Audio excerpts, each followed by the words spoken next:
A ruling by the United States Supreme Court allows for the Trump administration's third travel ban to take effect.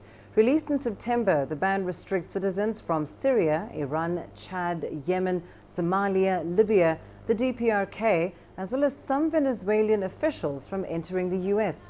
CGTN's Callebs has more from Washington, D.C. It is a ruling that took months to achieve, but it gives Donald Trump what he has been pushing for since his first week in office. A split court ruled that the administration's third version of the travel ban can't take full effect. In essence, it will prevent nationals from 6 mostly Muslim nations from coming to the United States. President Trump has been fighting for this ban on residents from Syria, Iran, Chad, Somalia, Libya, and Yemen for most of the time he has been in office. The Trump administration says the ban is necessary to protect the United States' security and keep terrorists from entering the country. And this is the protection of the nation from foreign terrorist entry into the United States.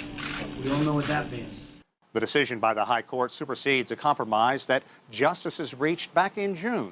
That agreement called for a partial enforcement of the ban, but did allow people with what's termed bona fide U.S. connections to enter. The initial measure Trump signed 10 months ago caused chaos at major U.S. airports, with federal officials unsure of how to treat Trump's early attempt to ban travelers from predominantly Muslim countries.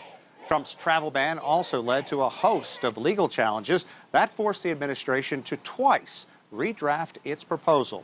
It should be noted that this is not the final ruling. There are continuing challenges to the travel ban, and the U.S. Supreme Court encouraged appeals courts still reviewing the measures to move quickly. 2 federal appeals courts, Mike, are scheduled to hear the arguments on the merits of this measure this week. The latest travel ban also bars some people from the DPRK and some people from the Venezuelan government officials from entering the U.S. as well.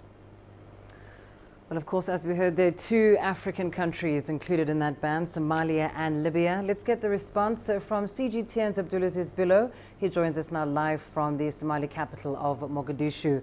Abdulaziz, of course, now the travel ban will take effect, but as we know, appeals will continue in the U.S.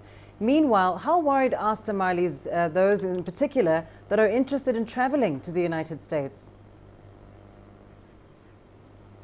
Well, definitely, as Lindy's you said, it's a big concern for Somali nationals and potential travelers to the United States. And the ban comes at a time when Mogadishu says here that it enjoys close cooperation with Washington. And now the U.S. remains Somalia's #1 ally, especially in the fight against militant groups, having carried out more than 30 U.S. airstrikes here in Somalia against ISIL and against Al-Shabaab. But the government here, time and again, has said clearly that they are against this travel ban. The president, in March, after President Trump announced this ban, the President Farmajo actually called on the U.S. authorities to reconsider and remove Somalia from that list, saying that the relations between Mogadishu and Washington are slowly improving after decades. It's being witnessed here. The relationship, rather, Lindy, is quite improving over the past years here compared to previous years. And now, then again, here the ban, according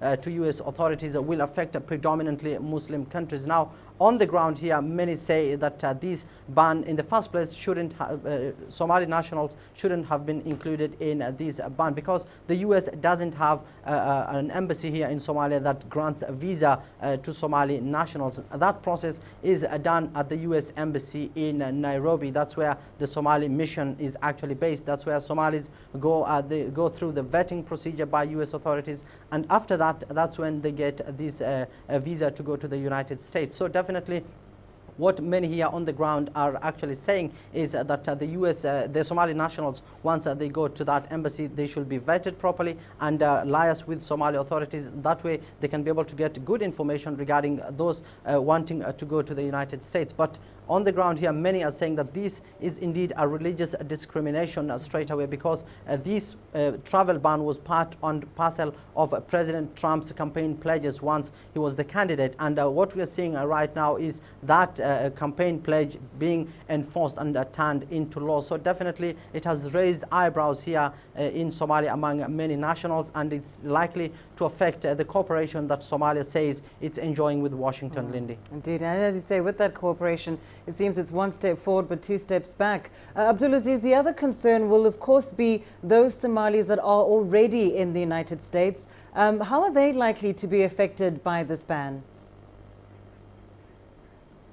Well, Lindy, that is the biggest percentage that will be affected because during the civil war here in Somalia, most of the Somalis migrated to the United States. We have families here in Somalia that depend on their loved ones in the United States. We have people who are also in the process of reuniting with their family members there in the United States. Some of them are in UN designated camps in neighboring Kenya and also in Ethiopia. Their fate hangs in the balance. We're talking about children, we're talking about parents who are not going to be able to see their children in the coming years. That remains the biggest challenge at this moment. But the government here says that the Somali nationals have positively contributed both to the U.S. Security Service and also to the U.S. Politics. We have Somali nationals in the United States who have been recruited into security organs. They're working there as a police. And we also have Somalis in the U.S. Senate and also in the Congress, the local councils, including Ilhan Omar, who was elected